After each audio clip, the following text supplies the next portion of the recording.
Bismillah ar-Rahman ar-Rahim. Insha'Allah, today we complete the story of Prophet Ibrahim, peace be upon him.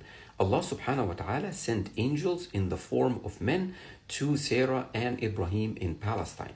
Ibrahim was known to be very generous. He always invited guests to eat with him.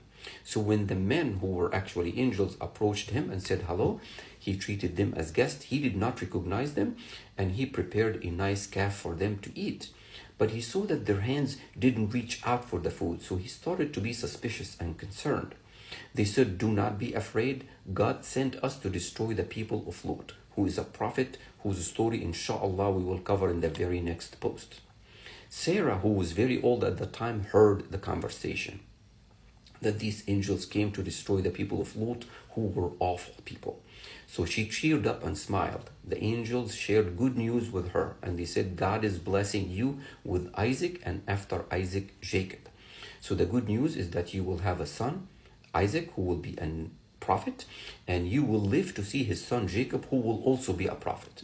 She put her hands on her face and said, "I'm old and barren. I've never been able to have children before. And this is my husband now, who's also very old." They said, "Why are you surprised at God's ability?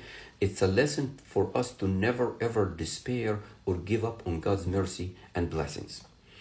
They said, "One more good news, Ibrahim, you need to travel to Mecca and construct the Kaaba." So Ibrahim traveled to Mecca and asked his son Ismail, "Would you help me?" Ismail said, "I will help you." He didn't even know what his father needed help with. So Ibrahim said, "God ordered me to build the Kaaba." So Ismail agreed. He said, "I'm with you," and together they built it. So the Kaaba was constructed by two prophets. They also placed the black stone in one of the corners, and that stone was sent from heaven. It's an important note here that Muslims do not worship the Kaaba and they do not worship the stone. We honor them because Allah subhanahu wa ta'ala asked us to honor them, but we do not worship them.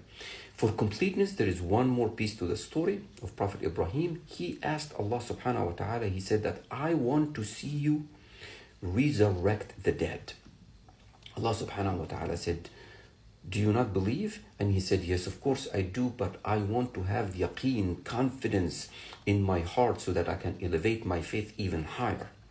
Allah subhanahu wa ta'ala said, "Bring 4 birds, cut them into pieces, mix the meat together, and put a portion of that mix in the top of 4 mountains. Then call them to you and observe how they will be reconstructed, and they will fly back to you." And that is the last piece I wanted to mention. After that, Ibrahim died in a town called Hebron. Ismail and Ishaq both buried him, and shortly after his death, Ismail, Ishaq, Sarah and Hajar, they died.